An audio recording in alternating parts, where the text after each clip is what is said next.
बच्चों, और क्या हाल है। चलिए आज हम एक बहुत ही महत्वपूर्ण टॉपिक आप लोगों के लिए लेके आए हैं।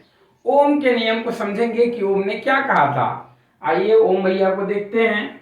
उन्होंने कहा था क्या कि यदि भाई कोई चालक है, चालक समझ रहे हैं ना, जिसमें से विद्युत का प्रवाह किया जा सकता है उसे हम चालक कहते हैं।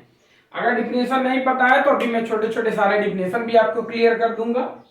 तो सिंपल सी बात पहले समझ लीजिए, ओम ने क्या कहा था कि किसी चालक की भौतिक अवस्था में यदि कोई परिवर्तन न किया जाए। भौतिक अवस्था में मतलब जैसे इसका कोई ताप न चेंज किया जाए, इसका मतलब ताप में कोई परिवर्तन न किया जाए, इसका क्षेत्रफल में कोई परिवर्तन न किया जाए, इसकी भौतिक अवस्था के साथ कोई छेड़छाड़ न किया जाए। अब यदि किसी चालक की भौतिक अवस्था में कोई परिवर्तन ना किया जाए तो इनके सिरों पर उत्पन्न विभवांतर, भी तथा इसमें प्रवाहित होने वाली धारा एक दूसरे के अनुक्रमानुपाती होते हैं। अनुक्रमानुपाती का मतलब प्रोपोर्शनल, जैसा कि आप जानते हैं।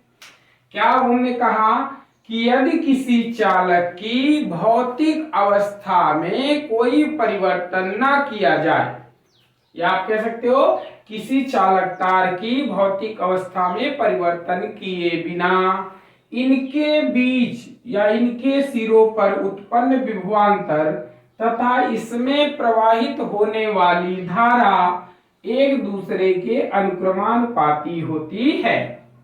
अब जैसा कि आप जानते हैं, जब हम प्रोपोर्शनल हटाते हैं तो कोई कांस्टेंट आ जाता है, एक कांस्टेंट आ जाता है जिसे हम आर कहते हैं, ठीक है। और ये आई पहले से है तो यहां लिख देते हैं।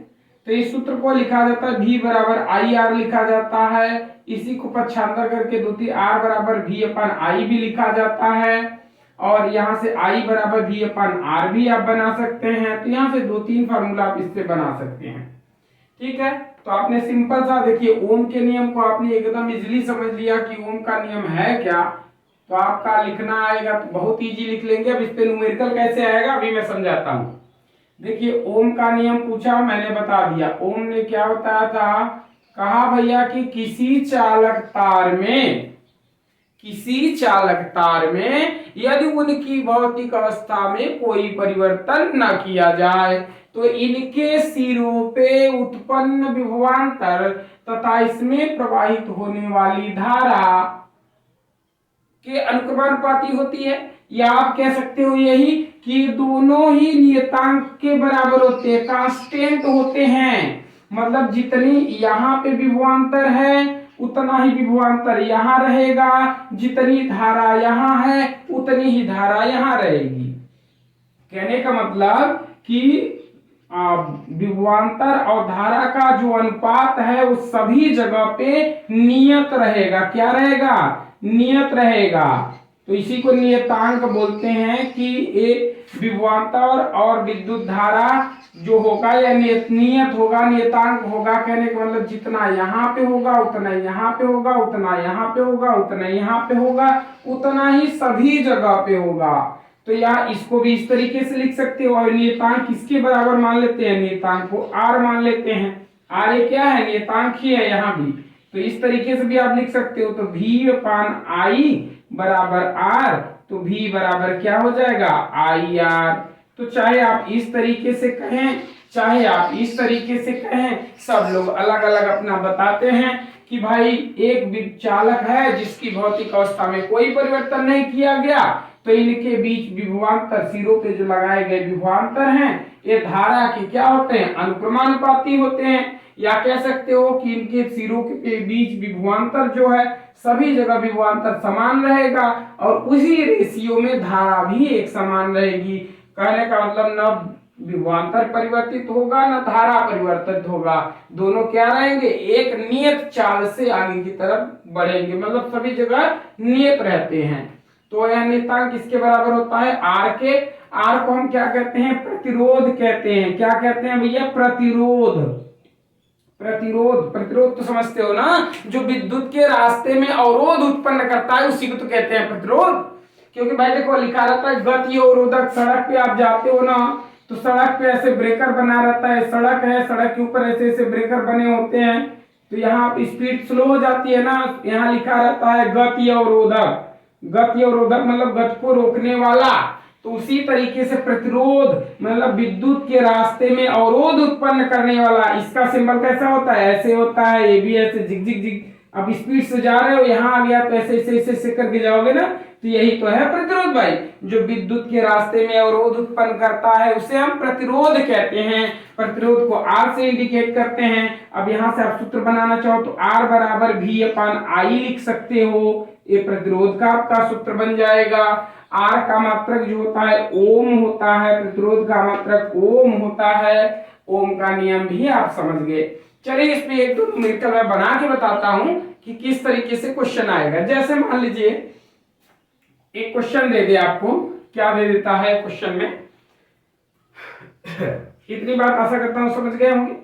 ठीक है, तो थोड़ा सा रफ कर दे रहा हूं, दोनों एक ही चीजें हैं, सारी चीजें समझ गए होंगे। तो देखिए आपने क्या समझ लिया। अब कह दे कि किसी चालक तार में 5 ओम का प्रतिरोध लगा है। किसी चालक तार में 5 ओम का प्रतिरोध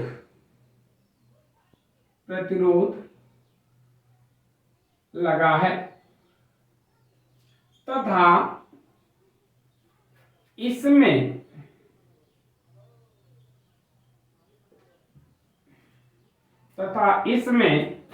अब देखिए दो तरीके से इसमें दे सकता है, कह दे या तो आई की वैल्यू दे देगा, भी की वैल्यू पूछ लेगा, या भी की वैल्यू दे देगा, आई का पूछ लेगा। तथा इसमें 150 वोल्ट का विभवांतर लगा है। 150 वोल्ट का विभवांतर लगा है या 120 विभवांतर है। तो धारा का मान क्या होगा, पूछ देगा। तो एकदम इजी है, आप बहुत ही आसानी तरीके से आराम से बता सकते हैं। क्या बता देंगे, देखिए सिंपल सी वैल्यू आपको क्या दे दिया, ओम दे दिया, मतलब आर दे दिया, आई पूछ दिया है, धारा पूछ दिया आई। तो यहां से सूत्र बना लो भाई आप, आई बराबर V/, इधर आर, इधर गुणा में इधर आएगा, भाग हो जाएगा, चाहे यहीं पे रख दो। V की वैल्यू भाई देखो 150 आपने रख दिया, आई का मान आपको निकालना है, आर की वैल्यू दिया है 5 ओम, गुणा में है तो गुणा में लिख दो, 5 से इसे काट दो, 5 × 15 1 0। आई बराबर कितना हो गया भाई, 30 एम्पियर हो गया। आई बराबर 30 एम्पियर। इसमें कितना विभवांतर बह रहा, 30 एम्पियर। ठीक है, तो एक आध क्वेश्चन आप इस पे खुद से बनाओ और करो उसको। ठीक है, दूसरा क्वेश्चन देखते हैं, दूसरा किस टाइप से क्वेश्चन आता है। तो क्वेश्चन दूसरा हम देख लेते हैं एक बना के। जैसे मान लीजिए हम एक बना दे रहे हैं क्वेश्चन, एक चित्र वाला बनाते हैं, देखिए आप क्या होगा। जैसे मान लीजिए एक मेरी कोई सर्किट है, यहाँ पे मैंने बना दिया इस तरीके से, ठीक है, और धारा इधर बह रही है, यहाँ पे मैंने 2 प्रतिरोध लगा दिया, ठीक है, 2 ओम का 3 ओम के 2 प्रतिरोध लगा दिया। यहाँ धारा का मान पूछ दिया और इसमें कहा है कि वोल्ट जो है हमारा मान लीजिए 12 वोल्ट की बैटरी लगी हुई है। तो धारा का मान बताएं क्या होगा। वेरी सिंपल, क्या करना है, कुछ नहीं। सबसे पहले तो ये तो आप इजीली जानते होंगे कि ये दोनों किस क्रम में है भाई, श्रेणी क्रम में है। तो तुल्य प्रतिरोध निकाल लेंगे। तो तुल्य प्रतिरोध का क्या मतलब, तुल्य प्रतिरोध मतलब पूरा इस परिपथ में पूरा प्रतिरोध कितना है। तो तुल्य प्रतिरोध आपका हो जाएगा, दोनों श्रेणी क्रम में है इसलिए जोड़ देंगे, तुल्य प्रतिरोध हो जाएगा 2 ओम प्लस 3 ओम बराबर कितना है भाई, 5 ओम। तुल्य प्रतिरोध 5 ओम।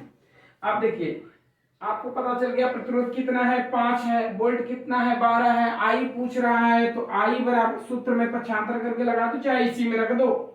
तो आई बराबर V/R हो जाएगा। V की वैल्यू 12 है, R की वैल्यू 5 है, 5 दूनी 10, 2 बचा 10 = 20, 5 चौक 20 कट गया, 2.4 एम्पियर की धारा प्रवाहित होगी। आशा कर रहा हूं बहुत अच्छे से आपको समझ में आ रहा होगा। तो इसे लाइक शेयर और सब्सक्राइब करें और ज्यादा से ज्यादा अपने दोस्तों को बोलकर चैनल को सब्सक्राइब करवाएं। मिलते हैं अगले वीडियो में, तब तक के लिए धन्यवाद।